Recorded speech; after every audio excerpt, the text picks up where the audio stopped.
Every legend has a beginning, right? Well, today we're right there at the start, where the future king of the pirates is on the hunt for his very first crewmate. But this isn't just any guy. He's a man known more as a monster than a man. So let's get into it. Chapter 3, Enter Zoro, the pirate hunter. So who exactly is this Roronoa Zoro? Well, if you ask Koby, our guide on this little trip, he's not someone you want to bump into, not at all. In fact, the way he describes him, it's something way, way worse. Koby is trying to warn Luffy, laying it all out. He says Zoro isn't just a pirate hunter, he's a demonic beast. I mean, the stories alone are enough to make you want to turn the boat around. They paint this picture of a pure, unstoppable force of nature. And Luffy's reaction to hearing about this supposed demon? Oh, it is just perfect. He kind of thinks about it for a second, and then, with that classic Luffy optimism, he just goes, "If he's a good guy, I'll ask him to join my crew." No fear, no hesitation, just, Luffy being Luffy. Koby, as you can imagine, absolutely loses his mind. He's panicking, yelling, "No way, he's a pirate hunter. They catch pirates. That's literally their job." A totally fair point that seems to have just sailed right over our captain's head. But hey, logic can wait. Their little boat hits the shore. They've made it to the Naval Base Town, where this so-called demon is being held. And for Luffy, that means two things are on the menu: lunch and a potential new nakama. We made it! We're finally here! You can just feel Luffy's excitement jumping off the page. He is ready to explore, totally unfazed by the terrifying reputation of the guy he's here to meet. So they find a restaurant, and in the middle of it all, Luffy just casually says, "Oh yeah, I just remembered. That guy is supposed to be imprisoned here, Roronoa Zoro." Just says it out loud like he's talking about the weather, but the reaction he gets is anything but casual. And bam, the whole place just explodes. We're talking pure chaos. People are so freaked out by just hearing Zoro's name that they are literally smashing through the walls to get away. What a way to build a legend, right? We haven't even seen the guy, and we already know he is feared. Luffy, being Luffy, isn't scared off. He finds the naval base, hops a wall, and there he is. Not some rampaging beast, but a man, tied to a cross in the middle of a courtyard. And Luffy's first thought? So that's him. I could just untie those ropes. Simple as that. But before Luffy can put his super simple plan into action, someone else shows up. A very small someone with a whole lot of courage. And this is where we start to realize that maybe, just maybe, the stories about Zoro aren't the whole picture. This little girl, she just bravely walks right up to the most feared man on the island. She holds out these little rice balls she made and says, "I made these for you. You must be hungry." It's just this incredibly pure, kind moment in a really, really tense situation.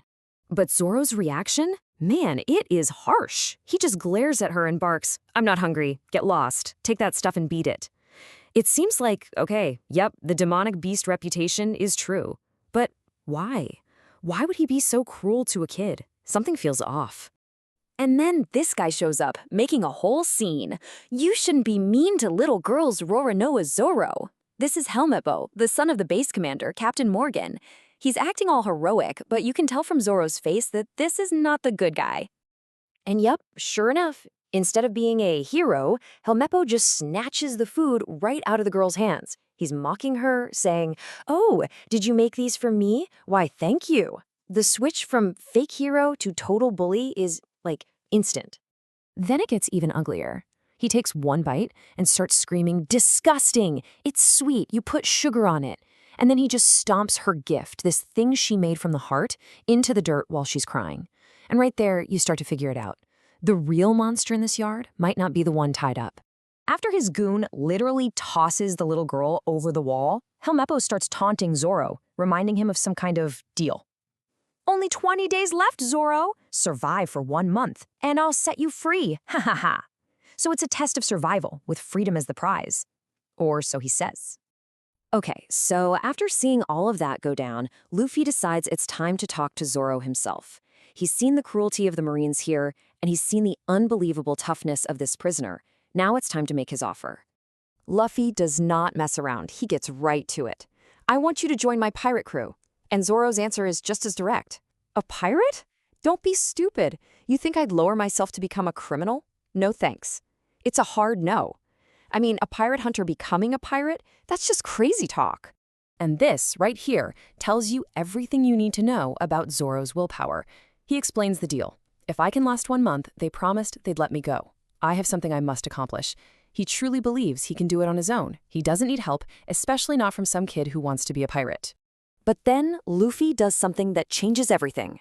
He picks up one of those dirty, stomped-on rice balls, eats it, and says it's delicious. That one small act of respect completely shifts the energy. And as Zoro eats the rest, the little girl tells Luffy the real story. Zoro only got captured because he was protecting her from Helmeppo's crazy pet wolf. So there it is. He's not a demon, he's a good guy who stood up to a spoiled, corrupt jerk. Which brings up a very important question. How much is a promise from a guy like that actually worth? And wouldn't you know it, Luffy overhears Helmeppo in town, bragging about the whole thing.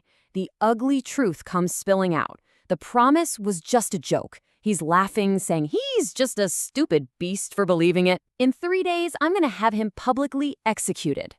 Luffy has heard enough. He doesn't even think about it. One massive, furious punch, and Helmeppo is out cold. That injustice is just too much. And in that single moment, Luffy's mind is made up. He yells out, "Koby, I've made my decision. I'm asking him to join my crew." And that's where we're left hanging. Luffy's choice is made, fueled by this incredible sense of justice. But it's not just his choice, is it? Zoro, the man of immense pride, the man with a dream he's willing to die for, has been completely betrayed. So now, the real question is, will he be willing to swallow that pride and become the very thing he despises, just to survive and keep his dream alive?